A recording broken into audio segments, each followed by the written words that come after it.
구약성경 이사야 30장 1절부터 17절입니다.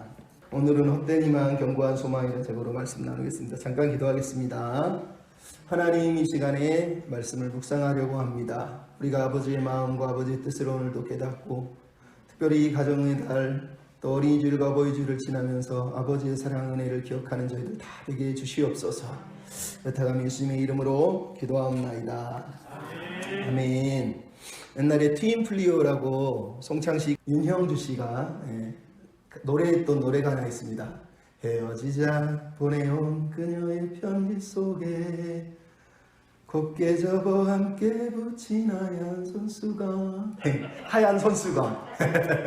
이 하얀 손수건이 노래가 나오게 된 원래 유래는 19세기에 남북전쟁이 한참일 때 한 여인이 자기 남편 되는 사람이 이제 남북전쟁 기병대로 이렇게 불려가서 싸우게 됐어요.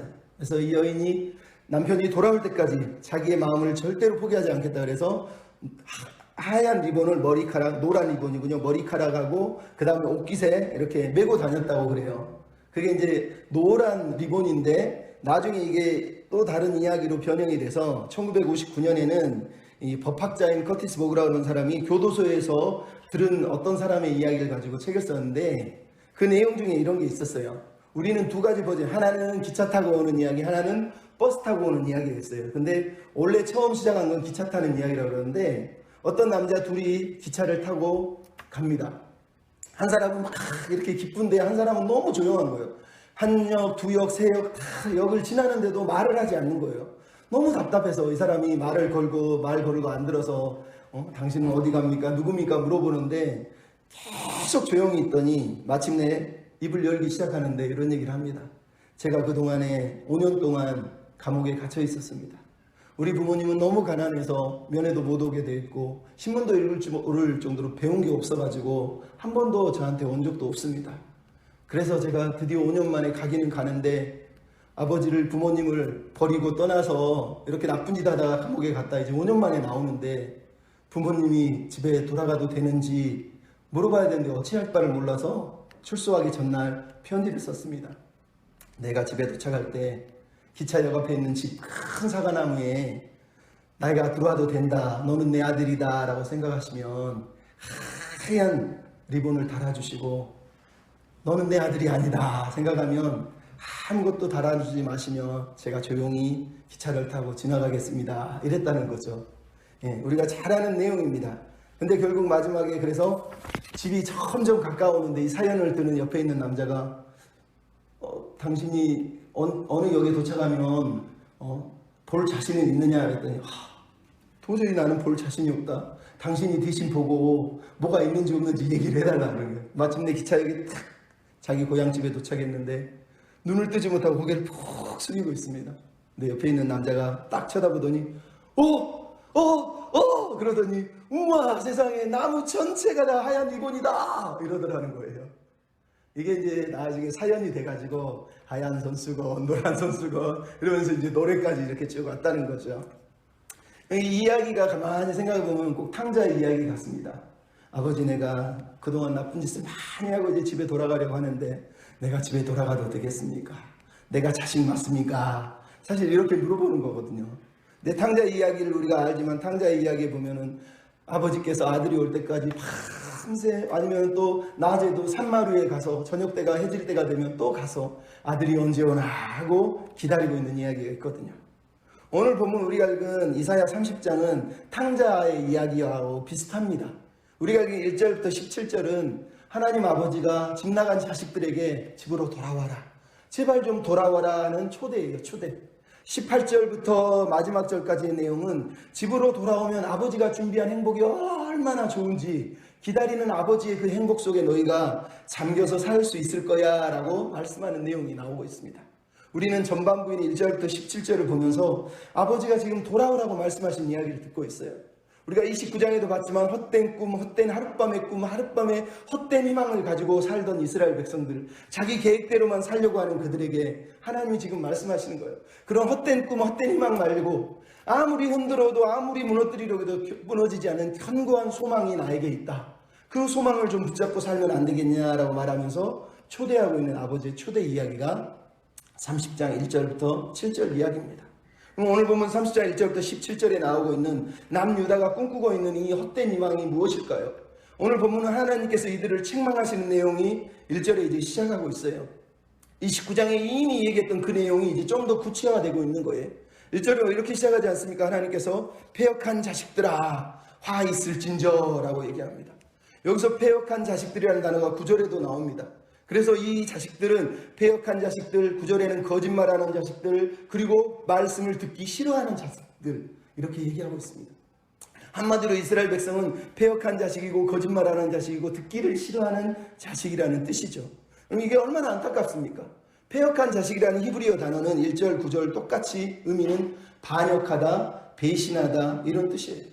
그러니까 계속 고집 부리고 뻔뻔하게 살다가 결국은 아버지를 등쳐먹고 배신하고 반역하고 아버지를 쫓아내버리는 그런 자식하고 똑같다는 얘기예요. 근데 이 패역한 자식들이 어디서 사실은 등장합니까? 우리가 이미 이사야서 1장을 보면 이사야서 1장 2절, 3절, 4절에 뭐라고 되어 있죠? 여호와께서 말씀하시기를 내가 자식을 양육했거늘 자식들이 나를 거역하였도다.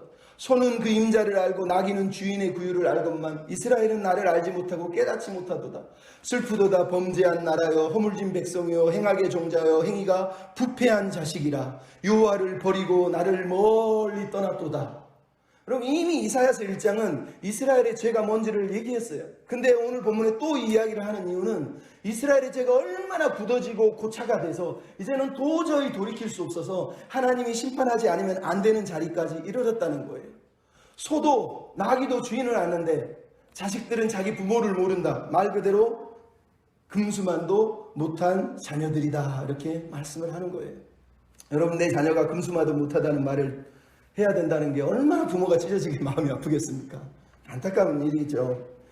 옛날에 버스에 어느 아주머니가 뭔가를 품에 안고 버스를 탔어요.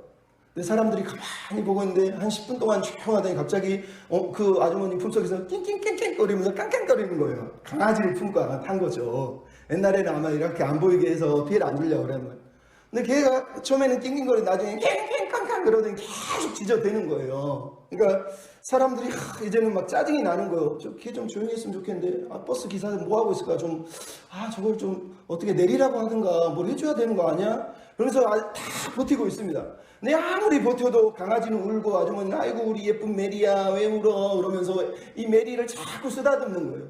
그러니까 참다 못해서 뒤에 아저씨가 아주머니 버스 안에서 너무 시끄럽습니다. 그 강아지 새끼 좀 조용히 하십시오. 이렇게 얘기를 했습니다. 그랬더니 아주머니가 신경질을 막 내면서 이보세요. 이게 어디 강아지 새끼 같습니까? 내 새끼예요, 내 새끼.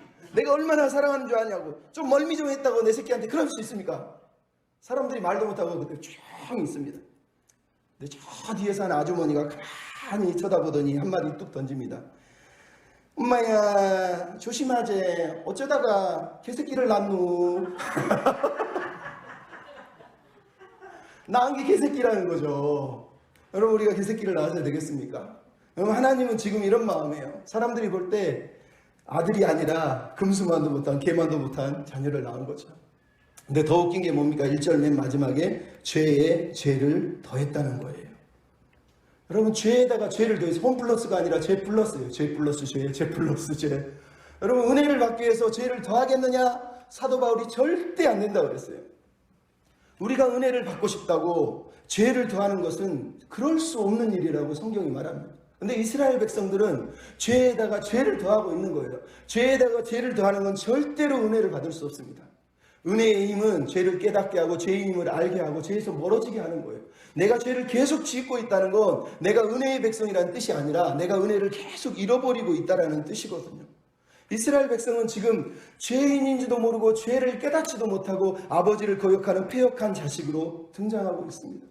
여러분, 이런 패역한 자식을 보면서 반역하고 있는 이스라엘의 행위를 보면서 그들이 잃어버린 은혜가 무엇인지, 우리는 이 어버이 주일 아니면 어린이 주일 가정의 달을 맞아서 하나님 앞에서 어떤 자녀가 되어야 될지 우리 지난주에 말씀을 이어서 간단하게 살펴보려고 합니다. 첫째 한번 따라서 합시다. 아버지를 인정합시다. 네, 간단한 겁니다. 하나님이 우리에게 기대하시는 건, 이스라엘에게 기대하시는 건 딱 하나였어. 아버지를 인정하라는 거예요.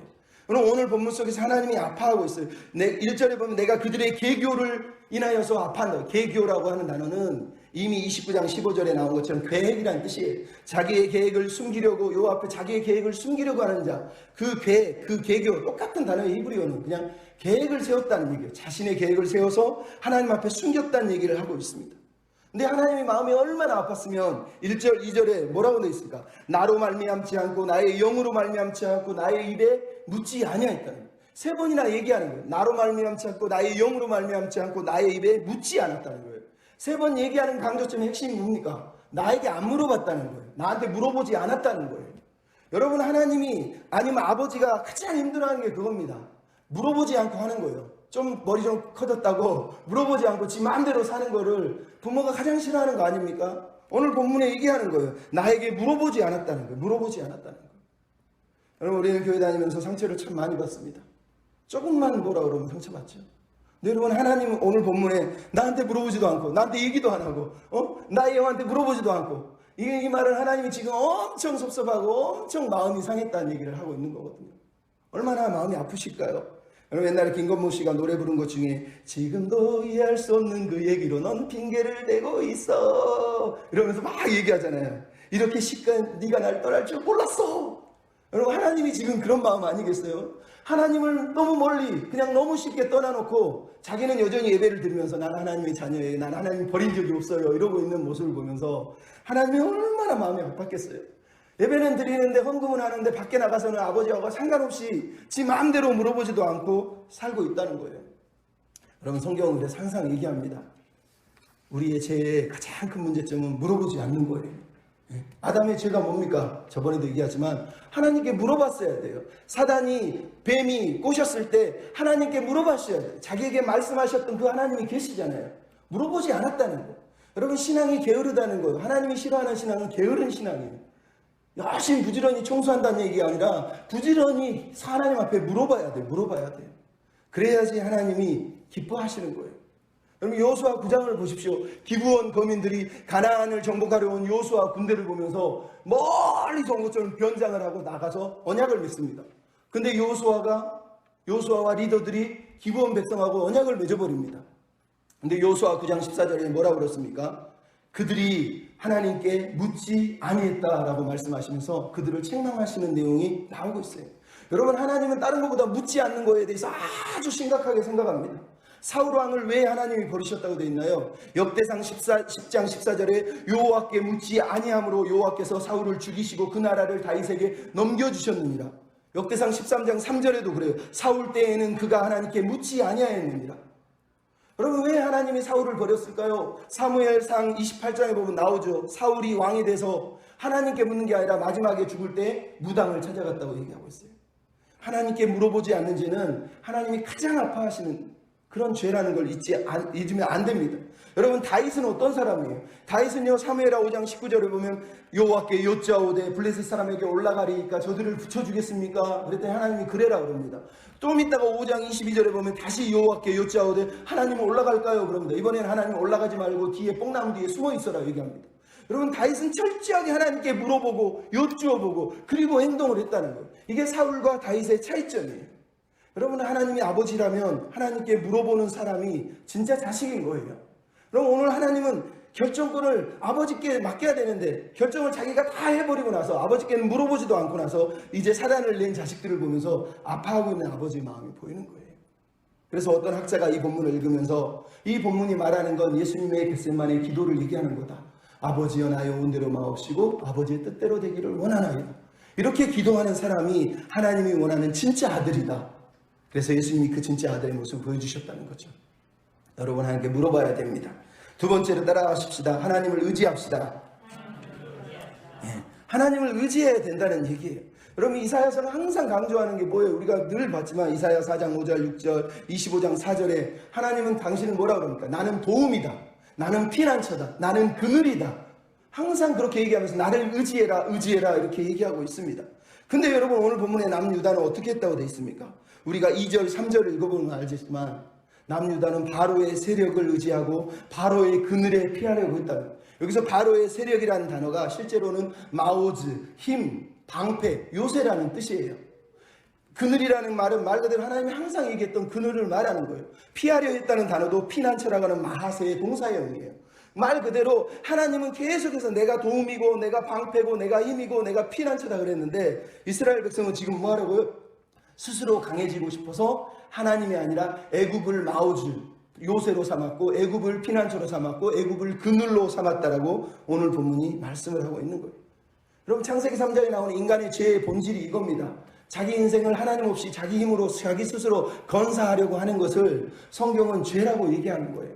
근데 지금 이스라엘 백성이 아담과 하가 지었던 그 죄를 그대로 짓고 있다는 거예요. 여러분 이 당시를 우리가 저번에도 설명했지만 이 당시 정치적인 상황은 가만히 생각해 보면 어떤 면에서는 이해가 돼요. 왜냐하면 아수르가 너무 강력했기 때문에 그 당시 사람들은 아수르에서 독립하고 싶었는데 계속 조공을 바쳐야 됐거든요. 근데 남유다도 독립을 하고 싶은데 어찌 할 바를 몰라요. 그래서 눈을 들어서 찾다 본 게 하나님이 아니라 애굽이었단 말이에요. 그래서 애굽에 내려가서 애굽에 보따리를 싸고 보물을 싸들고 가서 우리랑 계약을 맺읍시다 그래서 맹약을 맺고 애굽이 도와주기로 약속했다 그러면서 지금 자기들끼리 자신만만했다는 거예요. 그게 28장 29장에 나오고 있는 이스라엘 백성들의 죄예요. 근데 여러분 이 죄가 이 애굽의 원조를 청하는 게 얼마나 심각한 결과를 가져왔는지 이들은 모르고 있어요. 첫째 여러분 애굽은 아무런 도움이 되지 않아요. 5절 6절 7절 계속 강조하는 단어가 뭡니까? 자기에게 유익이 되지 않고 도움이 되지 않고 유익이 되지 않고 도움이 되지 않고 계속해서 유익이 되지 않고 도움이 되지 않고 무익하다라는 단어를 계속 쓰고 있어요. 하나님이 볼 때 애굽은 절대로 이스라엘 백성을 도와주지 않습니다. 이거는 헛된 희망이에요. 헛된 희망. 그래서 맨 마지막 절에 나와 있는 게 애굽은 헛되고라고 7절에 되어 있어요. 애굽의 도움이 애굽의 세력이 헛되다는 거예요. 이 헛되다는 단어가 히브리어로 헤벨입니다. 헤벨이 어디서 나온 줄 아세요? 전도서 1장에 헛되고 헛되니 헛되도다 할 때 그 단어예요. 헛되다는 말은 빈, 호흡, 한숨 불어버리는 거예요. 아무것도 없는 상태를 헛되다고 말하는 거예요. 근데 지금 이스라엘 백성은 애굽을 보고 마치 엄청나게 많은 걸 가지고 있는 세력으로 보는 거예요. 근데 하나님 볼 때는 실체가 없어요. 빈 공기라는 얘기를 하고 있어요. 근데 이거를 의지하고 이거를 붙들고 살려고 합니다. 7절에 나와 있는 것처럼 애굽은 가만히 앉은 라합이에요. 여러분 라합은 고대 근동의 바다 괴물 리오야단하고 똑같은 괴물을 말하는 거예요. 근데 앞에 뭐가 들었어요? 가만히 앉아있는 이란 얘기예요. 이 말은 아무것도 할 수 없는 능력도 없는 아무것도 못하는 무능한 존재를 라합이라고 지금 칭하고 있다는 거예요. 그러니까 왜 그러냐면 저번에도 얘기했지만 애굽은 단 한 번도 도와주겠다고 말하고 도와준 적이 없어요. 항상 공수표를 날렸단 말이에요. 하나님은 너무 잘하세요. 역사적으로 증명됐어요. 애굽은 자기한테 이익이 되는 게 아닌 이상 절대로 도와주지 않습니다. 근데 하나님도 아는데 사람들도 다 아는데 유다는 그거를 모르고 애굽의 도움을 청하러 갔다는 거예요. 헛된 희망을 붙들려고 했다는 거예요. 얼마나 안타깝습니까? 더 놀라운 건 뭐예요? 애굽과 맹약을 맺었다는 거예요. 맹약이라고 하는 단어는 직물, 즉 서로가 얽히설키 싹 얽혀있다는 뜻이에요. 근데 이게 얼마나 안타까운 얘기인 줄 아십니까? 하나님과 언약을 파괴했다는 뜻이에요. 다른 나라와 언약을 맺는다는 건 그 나라를 자기의 주군으로 섬긴다는 얘기일 뿐만 아니라 그 나라의 신을 자기의 신으로 섬기겠다라고 하는 언약을 맹약이라고 그래요. 근데 지금 유다가 뭐라고 했어요? 하나님의 언약 백성이고 하나님과 언약을 했고 하나님과 함께하기로 한 사람들인데 지금 하나님과 맹약을 맺은 게 아니라 애굽과 맹약을 맺었다라고 얘기를 하는 거예요. 이게 28장에서 이사야가 강력하게 비판했던 내용이 아닙니까? 어떻게 애굽하고 맹약을 맺냐고요. 어떻게 애굽하고. 근데 오늘 본문에 그들은 애굽하고 맹약을 맺었다. 말 그대로 우리는 하나님 백성 아닙니다. 하나님 우리 하나님 아닙니다. 이렇게 선언을 해버린 거예요. 근데 더 놀라운 결과가 뭡니까? 3절 5절 맨 끝에 나오는 거. 수치와 수욕이 그들에게 돌아온다는 거예요. 여러분 수치와 수욕이 돌아옵니다. 이게 슬픈 거예요. 애굽의 수치가 그들에게 다시 돌아왔다는 거예요. 여러분 애굽의 수치가 언제 없어졌습니까? 우리가 여호수아서를 보면 여호수아 5장에 뭐가 나옵니까? 이스라엘 백성들의 조상들은 광야에서 40년 동안 다 죽었는데 다음 세대인 후 세대들이 여리고 앞에서 하나님의 음성을 듣고 할례를 받아라 그랬더니 여리고 앞에 적이 있는데도 불구하고 하나님을 의지해서 할례를 받습니다. 싸울 수 없는 존재들이 돼버린 거예요. 칼도 무기도 쓸 수 없는 상태로 일주일 동안을 그냥 침대에 누워있는 사람들로 서 있었던 거예요. 하나님이 그것을 보고 이스라엘 백성들에게 너희에게 애굽의 수치가 물러갔다고 그랬어요. 여러분 애굽의 수치가 굴러간 것을 그래서 길갈이라고 부른 거예요. 애굽의 수치가 물러갔다는 게 뭐예요? 부모들은 애굽으로 돌아가고 싶고 애굽이 너무 커 보이고 애굽의 도움을 받으면 살겠고 애굽이 좋아 보였어요. 그래서 광야 생활이 싫어서 늘 광야를 따라다니면서 애굽에 가고 싶어, 애굽의 고기를 먹고 싶고, 애굽의 돼지고기 먹고 싶고, 애굽의 마늘이 먹고 싶어, 애굽 하면 살았다는 거예요. 그래서 하나님의 언약 백성인데도 불구하고 하나님 볼 때 너무 수치스러웠다는 거예요.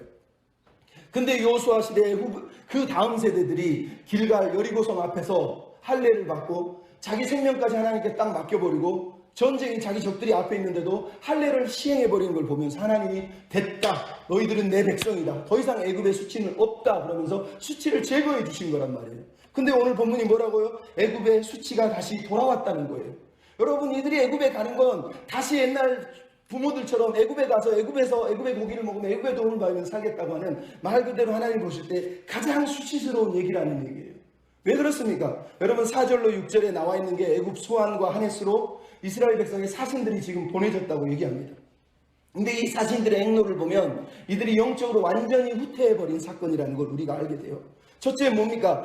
내굽의 짐승들에 대한 경고다 그러면서 6절에 네게부에 짐승들이 있다고 말합니다. 거기에 무슨 짐승들이 있습니까? 사자도 있고 독사도 있고 불뱀도 있다는 거예요. 여러분, 이게 무슨 얘기입니까? 하나님 이스라엘 백성을 광야에서 가나안 땅으로 데려올 때 그냥 온 게 아니에요. 하나님이 독사와 사자와 불뱀들을 다 꺾으시고 그들을 가나안 땅으로 데려온 거예요. 근데 지금 이들이 뭘 하고 있습니까? 그동안의 모든 믿음의 수고와 희생들을 다 무위로 돌리고 다시 그 어려움들을 자기 걸로 받아들이고 애굽으로 가버렸다고 얘기하는 거예요. 이처럼 처참한 내용이 어디 있습니까? 더 놀라운 게 뭐예요? 믿음의 고백을 헛되게 하고 있어요. 여러분, 이 중에 불뱀이라고 하는 단어가 어디서 등장합니까? 불뱀. 말 그대로 하나님께 바약한 사람들에게 하나님이 불뱀을 보내서 광야에서 불뱀이 조상들을 다 물어서 죽이려고 했을 때 모세가 장대에 놋뱀을 만들어서 이 놋뱀을 보면 산다, 그래서 믿음으로 본 사람들이 살아났거든요. 믿음의 증거였거든요. 근데 지금 그들이 그 믿음의 증거를 버리고 다시 불뱀이 있는 땅을 향해서 돌아가고 있다는 거예요. 더 놀라운 게 뭔지 아세요? 오늘 본문에 나오는 6절의 내용을 가만히 보면 그들이, 사신들이 재물을 어린 나귀에 싣고 보물을 낙타의 안장에 얹고 험하고 곤고한 땅을 지나 애굽으로 갔다는 거예요. 여러분, 왜 저 블레셋 해변길 빠른 길이 있는데 왜 광야길로 갈까요? 물론 아수르가 막고 있어서 못 가는 것도 있지만 이 본문이 말하는 건 그거예요. 이스라엘 백성이 출애굽을 할 때 나귀에다가 안장에다가 보물을 싣고 식구들을 싣고 재물을 싣고 그 위험하고 곤고한 땅을 지나서 가나안 땅으로 왔어요. 하나님 인도해 주신 거예요. 근데 지금 이들이 뭐를 하고 있어요? 그 모든 재물과 보물을 싣고 그 광야길로 다시 되돌아서 가고 있다는 거예요. 출애굽에서 구원해 주셨는데 이들이 지금 출애굽을 다 무시해버리고 다시 출애굽한 경로를 따라서 애굽으로 들어가서 종살이하러 들어가고 있다고 오늘 본문이 말씀을 하고 있는 거예요. 그러면 하나님이 이게 속상한 거 아니에요? 미치는 거 아닙니까? 그 어렵고 힘든 시간들 믿음으로 고백하면서 이 길을 걸어오기 위해서 내 백성으로 만들어놨더니 다시 그 모든 희생과 수고들을 다 버려버리고 다시 애굽의 종이 돼서 애굽으로 돌아가 버렸다는 거예요. 그래서 하나님이 이들을 패역한 자식이다 라고 얘기하는 거예요. 여러분, 우리 눈에 보기에 아무리 좋아도 그게 설령 하나님이 안 막으시는 것 같아도 그거는 죽는 길이에요. 죽는 길. 그래서 우리는 내 뜻대로 사는 삶을 살면 안 돼요.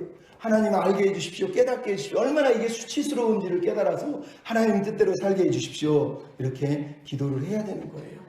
세 번째로 따라 하십시다. 아버지의 말씀에 귀를 기울입시다.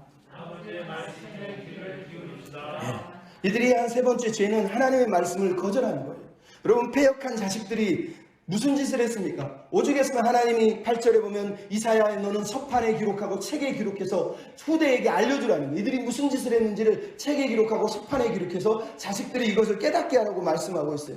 그들이 한 짓이 뭡니까? 8절에 11절까지 나오는 내용이 뭐예요? 하나님께 그들이 패역한 게 1절에는 묻지 않았다. 9절에 뭐라고요? 거짓말했다. 하나님의 법을 듣기 싫어했다는 거예요.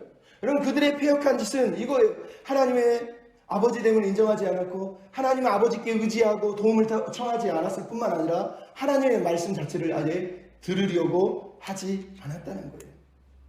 여러분, 하나님의 말씀이 듣기 싫었다는 거예요. 이게 하나님이 너무 속상한 거 아닙니까? 여러분, 우리가 10절, 11절 보십시오. 충격적입니다. 그들이 무슨 얘기했습니까? 그 땅에 선견자가 있고 선지자가 있었는데 하나님 말씀을 가르치는 사람들한테 이사야도 포함됩니다. 뭐라고 그랬다고요? 선견자야, 선견하지 마라. 선지자야, 바른 것을 보이지 마라. 바른 얘기하지 말라는 거예요.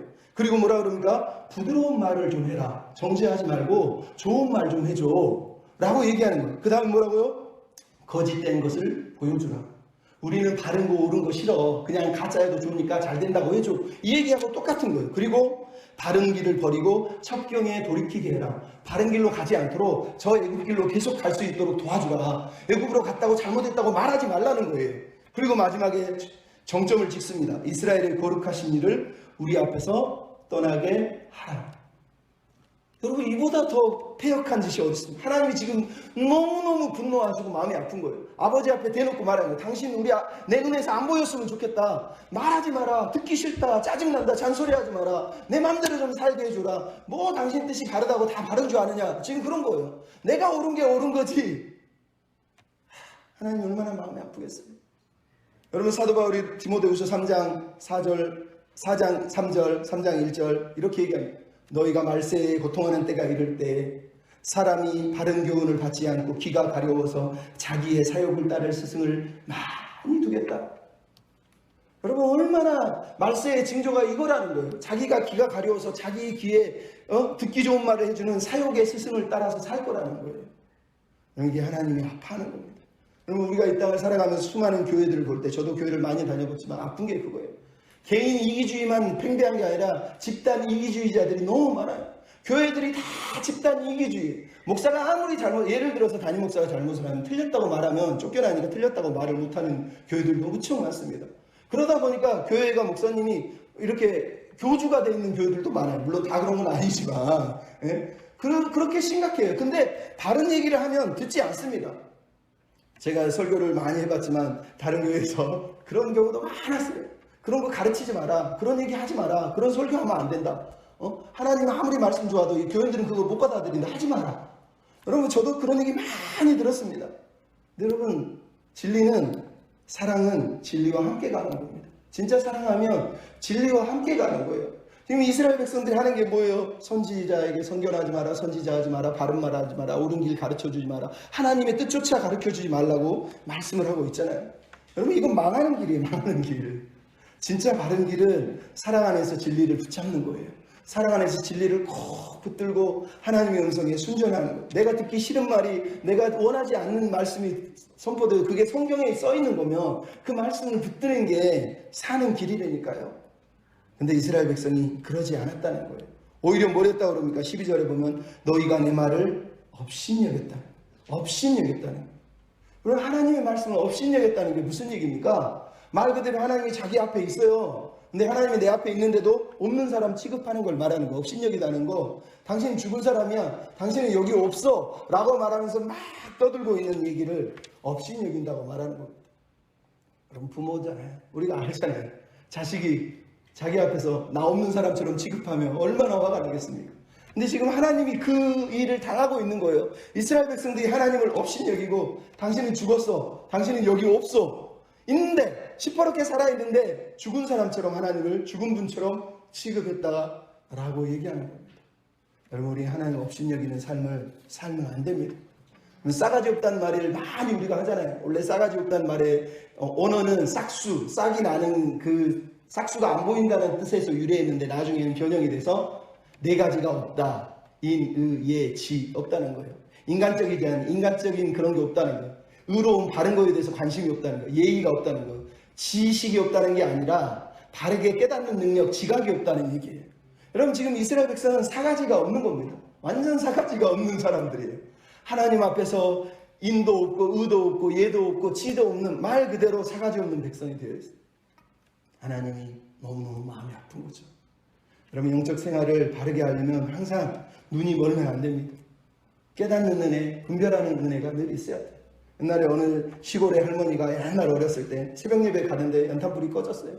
근데 옛날 집을 보면 알지만 이렇게 집이 다닥다닥 붙어가지고 월세 사는 집들은 이게 연탄 구멍이 밖에 나와 있는 경우가 많거든요. 근데 이 할머니가 자기 집 연탄불이 꺼진 거 보고 아이고 속상하네 그러면서 새벽 예배 가기 전에 연탄 꺼내가지고 옆집에다 집어넣고 옆집 거를 자기 집에다 다 덮어놓고 그리고 교회를 갔다는 거예요. 그리고 기도를 한다는 거예요. 세상이 무슨 기도입니까?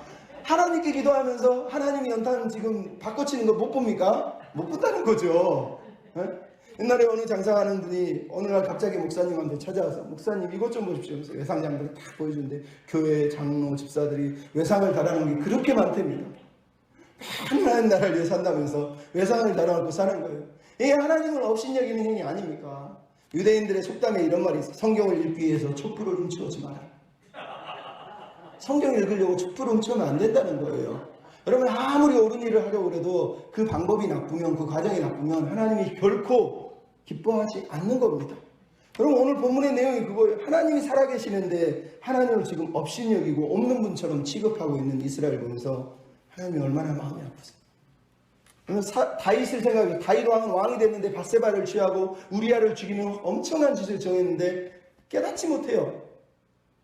애가 태어날 때까지면 1년이잖아요. 길게 잡으면. 1년 동안 자기가 지은 죄도 깨닫지 못해요. 근데 나단이 딱 나타나서 뭐라 그럽니까? 내가 여호와의 말씀을 전합니다. 그래서 네가 어찌하여 여호와의 말씀을 업신여기고 악을 행했느냐 그러고 업신여겼다고 얘기합니다. 그 말씀이 청천벽력 같아서 그 자리에서 다시 꼬꾸라지고 내가 여호와께 범죄했습니다. 그러면서 엉엉 울면서 회개하는 게 바로 그 다음 구절에 나와요. 이게 믿음의 사람이에요. 여러분, 살다 보면 다 잘못하고 실수해요. 세상에 토로처럼 하얗고 깨끗한 사람이 어디 있습니까? 다 뒤집어 까보면 들어온 거 천지예요. 근데 믿음의 사람들은 회개할 줄 알아요. 다윗이 무릎을 꿇잖아요. 무릎을 꿇잖아요. 엉엉 울잖아요. 여러분, 죄 짓지 말라고 말하는 거예요. 죄를 안 지으면 좋지만 지을 수도 있고 실수할 수도 있는 거예요. 하지만 회개해야죠. 하나님 앞에 잘못했다고 말해야죠. 그게 하나님이 원하는 거예요. 업신여기지 않는 삶은 그런 삶이에요.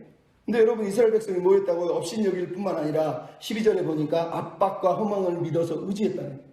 압박과 허망을 믿었다는 게 뭡니까? 현실의 압력이 이게 진짜라고 믿는 거예요. 하나님보다 현실의 압력을, 현실의 두려움을 받아들이고, 그리고 뭐예요? 헛된 희망을 믿었다는 거예요. 의지했다는 거예요. 애굽이 이 모든 문제를 해결해 줄 거야 라고 믿었다는 거예요. 그러면 우리가 살다 보면 현실이 막 빡빡할 때가 있습니다. 현실의 압박이 막 밀려올 때가 있습니다. 근데 그것만 보는 사람은 절대로 믿음에 설 수가 없죠. 한 발 물러나서 하나님의 눈으로, 하나님의 시각으로, 하나님의 관점으로 보면 하나님의 뜻이 있을 수 있거든요. 지금 어려워도 조금만 더 기다리면 내가 원하는, 내가 바라는 헛된 희망 말고 하나님이 주시려고 하는 더 좋은 소망이 분명히 기다리고 있을 거라고 얘기하는 거예요. 근데 이스라엘 백성은 뭐라고요? 지금 떼쓰는 애기처럼 막 조르고 있잖아요. 이거는 꼭 내가 가져야 된다. 이건 포기할 수 없다는 거죠. 그래서 하나님이 13절 14절에 뭐라 그럽니까? 너희가 무너지려고 터진 담이 순식간에 뻘로 튀어나와서 결국은 무너진 것처럼 될 것이라는 거예요. 토기장이가 토기를 잡고 땅에다가 버렸는데 이게 물을 떠먹을 수도 없고 불에다가 뗄 수도 없어서 길가에 버려버렸다고 얘기하고 아무 쓸모가 없다는 거예요. 내 자식이었는데 이제는 내 자식이 아니라는 거예요. 아예 쓸모가 없다는 거예요. 신약에서 이걸 뭐라고 얘기합니까? 맛을 잃은 소금이에요. 그냥 사람들이 밟도록 뿌려버리는 거예요. 하나님 지금 이스라엘 백성을 향해 하는 말이에요. 제일 아픈 말이 뭐예요? 14절에 나와 있잖아요. 아낌없이 부스리니, 아낌없이 부스리니. 이 히브리어 단어는 말 그대로 불쌍히 여기지 않는다, 긍휼히 여기지 않는다는 뜻이에요. 아끼지 않는다는 게. 여러분, 그래도 아깝잖아요. 그래도 좀 아쉽잖아요. 그게 사랑이 남은 거예요. 근데 아낌이 없다, 이거는 이제는 더 이상 정냄이 떨어져서 볼 수가 없다는 얘기거든요. 하나님 지금 그 정도로 우리식으로 말하면 빈정이 상하신 거예요. 속상하신 거예요. 그럼 하나님이 지으셨는데 우리가 29장 16절에 읽었잖아요. 지으신 이에게 네가 나를 짓지 않았습니다. 빚으신 이에게 당신은 총명이 없습니다. 그 지혜로운 창조자를 부인했던 사람들이 이스라엘 백성이란 말이에요. 여러분, 우리가 어떤 사람이 되어야 되겠습니까? 하나님이 원하는 백성, 하나님이 기대하는 자녀가 되어야 되지 않겠습니까? 옛날에 어떤 사람이 전화를 받았는데 전화가 와서 홍성랑 사장님이시죠? 네, 그렇습니다.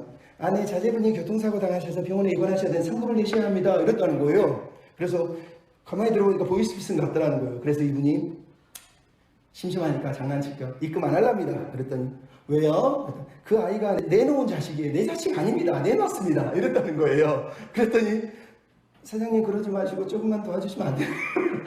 그랬다는 거예요. 그랬더니 글쎄요. 그럼 혹시 그 애가 아들입니까? 딸입니까? 그랬다는 거예요. 딸입니다. 그랬더니 나는 딸이 없고 아들만 있는데요. 그랬더니 머리가 길어서 딸로 착각했습니다. 이랬다는 거예요. 그래서 이분이 그러면 그 아이가 혹시 얼마나 나이가 들어 보입니까? 그랬더니 20대인데요. 그랬더니 내 아들은 40대예요. 그래서 이제 보이스피싱 하려고 너무 화가 나가지고 선생님 나 갖고 노십니까? 그랬더니 예 심심해서요. 그랬더니 야 너 뭐하는 놈이고 이랬다는 거예요. 그랬더니 나 전주교 신부다 이랬다는 거예요. 그랬더니 이쪽에서 넌 자식도 없냐? 그랬더니 신부는 장가를 못 가서 자식이 없습니다. 아, 장가를 못 가요? 그럼 내가 이쁜 처자 하나 소개시켜 드릴 테니까 돈 좀 보내주세요. 그랬더니 마지막으로 얘기했답니다. 감사합니다만 우리 얼굴로는 마누라도 못 먹여 살립니다. 그랬다는 거예요. 이게 홍성남 신부라고 하는 분이 실제로 있었던 이야기를 글로 쓴 거예요. 여러분, 뭐 웃으라고 한 얘기지만 내놓은 자식, 내 자식이 아닙니다. 이런 말을 하나님 지금 하신다는 건 얼마나 하나님 마음이 아프시겠어요. 여러분, 우리가 내놓은 자식이 되었어야 되겠습니까? 하나님의 자녀답게 살아야 됩니다. 그러려면 방법은 딱 하나예요. 뭡니까? 말씀을 붙잡는 거예요. 여러분, 우리는 세상의 부자가 아니라 말씀의 부자가 돼야 돼요. 말씀을 붙들고 말씀 안에서만 살 수밖에 없어요. 어쩔 수 없어요. 여러분, 요한복음에 보면 목사님 저번에도 설교한 내용 요한복음 6장에 나오잖아요. 오병이어의 기저귀를 보고 사람들이 몰려오니까 예수님이 저들이 온 이유는 표적을 보고 온 거지 나를 믿으려고 온 게 아니다. 그러면서 내가 생명의 떡이다. 하늘로부터 온 생명의 떡이다. 영원히 목마르도 줄이지도 않는 떡이고 음료다라고 얘기합니다. 그랬더니 사람들이 어려워 그러고 떠나버립니다. 그랬더니 예수님이 12 제자 보고 그러죠. 너희도 떠나려느냐. 그때 시몬 베드로가 뭐라 그러죠? 영생의 말씀이 여기 있사오매 우리가 누구에게로 가리이까. 맞습니다. 사람들은 기적을 보고 표적을 보고 하나님을 따르지만 우리는 말씀 때문에 여기 있는 거예요. 하나님이 내 생명의 양식의 말씀을 주시는 분이기 때문에 있는 거라니까요. 기적은요, 환상은요, 예수 안 믿어도 다 볼 수 있어요. 좀 죄송하지만 저기 가면요, 여기 불교 쪽에서 오신 분들 알죠? 그쪽 가도요 환상은 보여요. 그쪽도 요즘은 방언해요. 불교도. 그런 거 중요한 게 아니에요. 이번 주 중인가 악동 뮤지션 부모님 그 간증 잠깐 짧은 짤 목사님이 유튜브에 올려줬잖아요. 저는 그거 보면서 제일 마지막 말이 제일 마음에 남았습니다. 뭐라 그럽니까? 우리 아이들이 내가 다른 건 다 양보해도 한 가지 양보를 못하는 게 있습니다. 묵상하는 일입니다. 묵상하는 일. 지금은 이 아이들이 부모를 떠나서 좀 잘되고 이렇게 사는 것 같지만 나중에 어려운 일이 닥칠 수 있고 이런 시간들이 지나갔을 때 이 아이들이 그때에도 하나님과 관계하고 배우는 통로를 계속 배우지 않으면 무너질 것 같아서 나는 그때를 준비하기 위해서 하나님을 잃어버리지 말라고 매일 말씀 묵상을 시키고 있다는 거예요. 여러분, 우리가 그래야 되는 거예요. 이때를 위한 이때. 즉 지금은 잘 나가서 말씀이 없어 보이지라도 나중에 어려운 일이 닥칠 때는 말씀이 더더욱 필요해지기 때문에 지금부터 그 훈련을 해야 돼요. 지금부터 말씀을 먹는 일을 안 하면 나중에 어려울 때 더 안 찾습니다. 훈련된 사람이 오늘 말씀을 찾는 거예요. 그런 말씀의 사람이 돼야 됩니다. 마지막으로 여러분, 하나님이 아파하시는 이유가 뭡니까? 하나님을 이들이 신뢰하지 않는다는 거예요. 하나님을 신뢰하지 않는다는 거예요. 결국은 하나님 우리에게 하시는 말씀은 동일합니다. 따라서 하시죠. 하나님을 신뢰합시다. 하나님 아버지를 신뢰해야 되는 거예요. 여러분, 하나님 아버지의 소망이 뭡니까? 신뢰하는 거예요. 신뢰하는 거. 오늘 보면 우리가 읽은 마지막 15절 16절의 내용은 한마디로 얘기하면 돌아와라, 회개해라, 신뢰해라 이런 얘기예요. 오늘 본문에 너희가 돌이켜라고 15절에 얘기합니다. 하나님 지금 돌아오라고 말해요. 돌아와라, 돌아와라. 하나님 말씀 앞으로 돌아오라는 거예요. 거룩하신 하나님 앞으로 돌아오라는 거예요.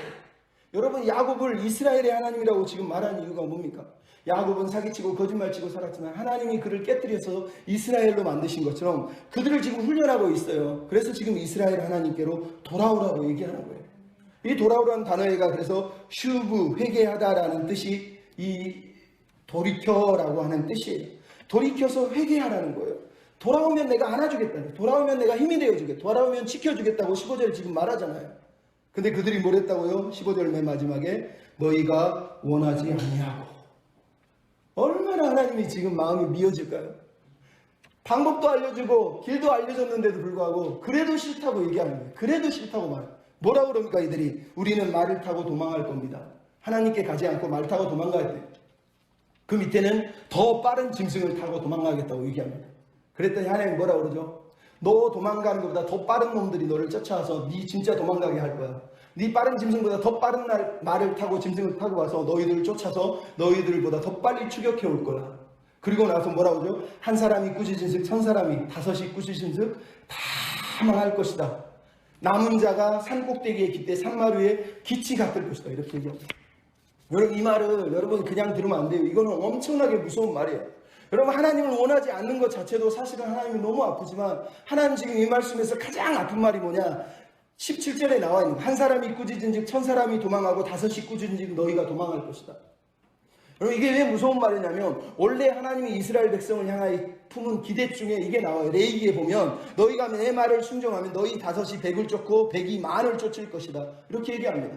여호수아에서 보면 너희 중 한 사람이 1000명을 쫓고 너희 하나님 여호와께서 말씀하신 대로 하나님이 너희와 싸우실 것이다. 이렇게 얘기합니다.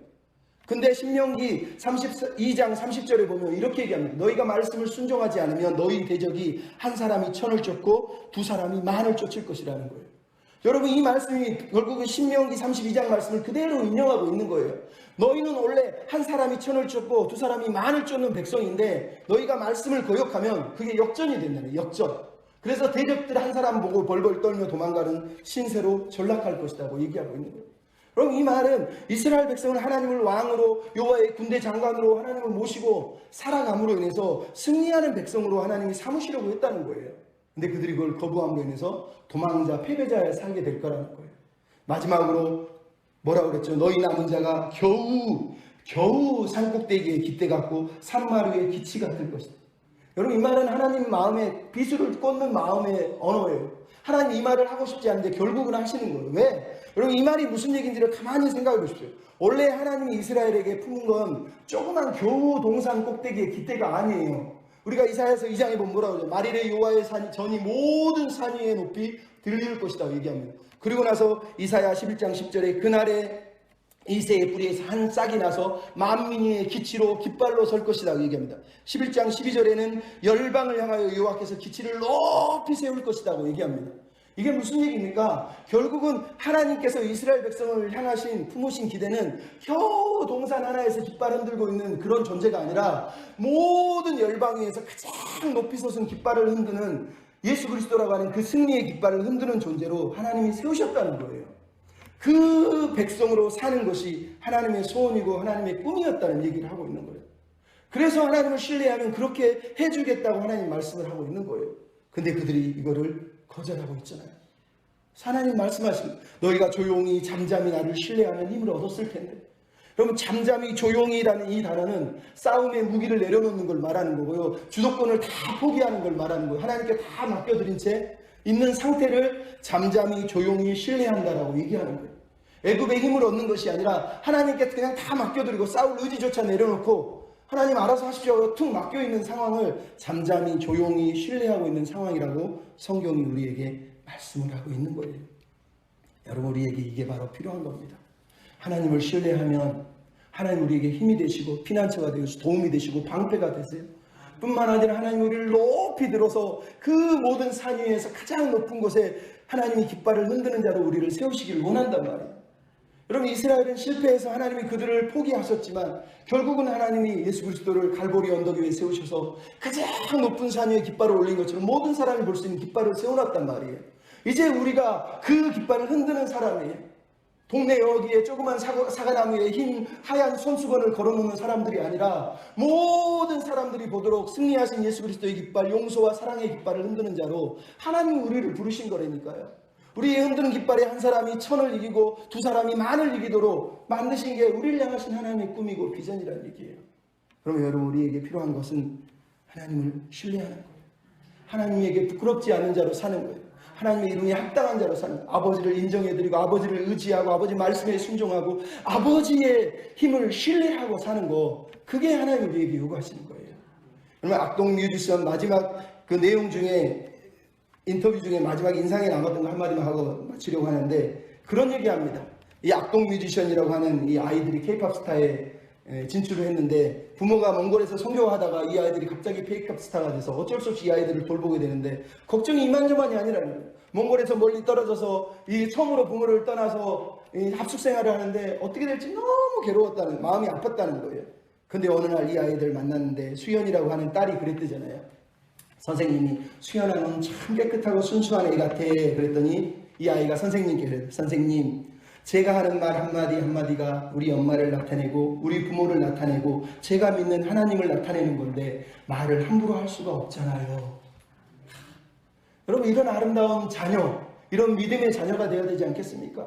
우리의 말로 승리의 깃발을, 우리의 말로 사랑의 용서의 깃발을 흔들고 하얀 손수건보다 더 놀라운 예수 그리스도의 십자가의 깃발을 흔들면서 용서받았습니다, 사랑하신답니다, 돌아오십시오, 안아주신답니다, 힘이 되어주신답니다, 피난처가 되어주신답니다. 여러분, 그 하나님을 의뢰하고 신뢰하고 또 증거하는 그런 은혜의 사람들 저희가 됐으면 좋겠습니다. 아멘.